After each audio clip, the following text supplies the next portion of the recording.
Hello YTPC. If you're a bit squeamish you might not want to watch this, but we've been on a recent game shoot and harvested a couple of birds for the larder, 2 pheasant and 1 partridge. Now I love, one of my favourite meats is pheasant, so I'm just going to show you how I harvest the meat. The main protein here is in the breast, and that's what I'll be looking to take. So there's so many people out there shooting. I like to think every bird is utilised. I mean, the life they lead, they're protected from birth, they come through the hatcheries, they're into the pens and the release pens, so they live as natural life as they can and under protection of the gamekeeper at all times, to ensure predators and disease doesn't strike them.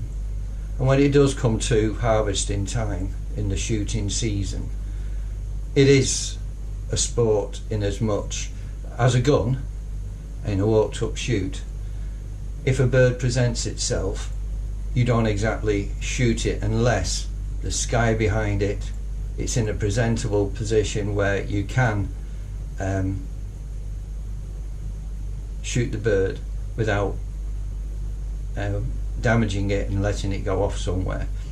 Having said that, these things do happen, and in the shoot, normally the shoot captain and the gamekeeper would ensure before leaving that particular field or area all the birds would have been accounted for, and also the shots with the cartridges. So some of those birds, or a lot of those birds, don't get shot and they live to either fight another day or go through the winter into the next year, still under the protection of the gamekeeper. So much unlike their cousins, the chickens, who will probably be reared in a shed. There'll be a notice there saying when they were born and the kill date, and then they'll be ushered out through mechanical means on a clamp, maybe on a fork truck, into some cages, and off they go to the abattoir. That's it, that's their life. And when it comes to being culled, it's all done by a machine, and how can you guarantee that those birds have been culled before they actually go through the process? So there's a lot to be said for this type of rearing protein, and there is the actual industry around it that gives so many people so many livelihoods, and it's good for nature and the environment. I mean, we've had fires up on the moors in Saddleworth, raging for months on end, and firemen coming from all around the country. Now, I'm 100% certain if those moors have been managed by a qualified gamekeeper, and the way that they're managed with the heather and the burning of the heather, there's always breaks, wind breaks, where if there is any fires, it'll extinguish itself within hours, let alone months. So a lot of it's ignorance on everybody's part, not to understand what the countryside can provide and does provide. So here I am, I'm going to endeavour to take the breast from this bird. What's left, by the way, I will use the feathers either for fly tying or to doctor one of the dummies for dog training, and the rest of the carcass goes to ferrets. So nothing, absolutely nothing is wasted. So I'll feel down the breast here, down to the bottom. There's a loose skin, and I will put an incisor in there. Just nick it. Okay. And now I should be able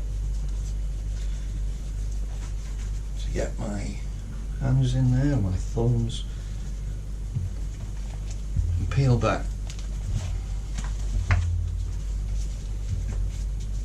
the feathers.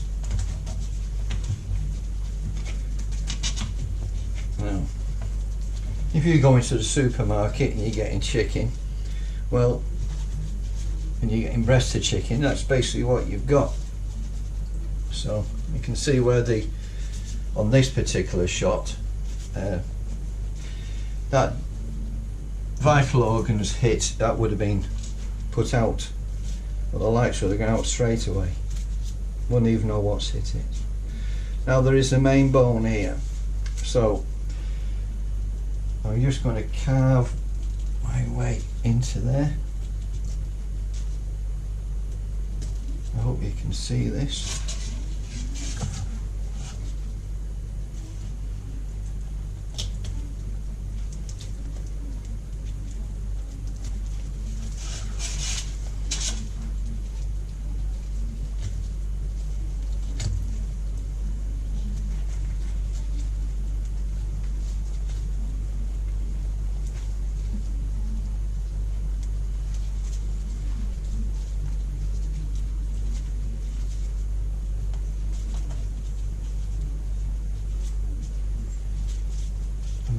The breast meat. We'll clean that up.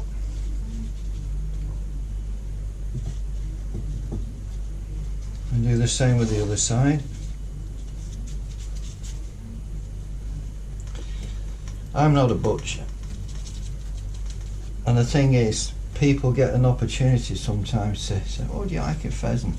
Wouldn't know what to do with it. Look, if I can prepare this ready for a meal, then anybody can.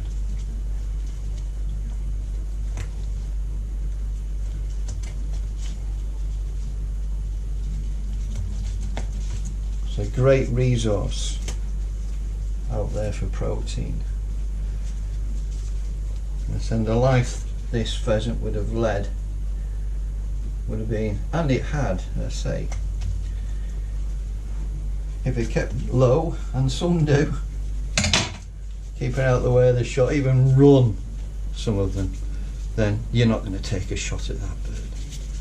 So there we have it. It's as simple as that, boys and girls. I'm going to clean the shot out of there, as I say. The rest of this carcass, I will take some feathers off there, the pheasant tail nymphs, and some other feathers to sort out a dummy, and the rest will go for ferret fodder. So I hope that was educational. I won't be smoking in the kitchen, but I will be having some G&H Brown Flake shortly, which is unscented, Virginia and burley, sort of a nutty taste with almost a dark chocolate or flavour as well. So yes, I'll be treating myself to that. So boys and girls, thank you for joining me, and this will be roasted and enjoyed. Take care everyone.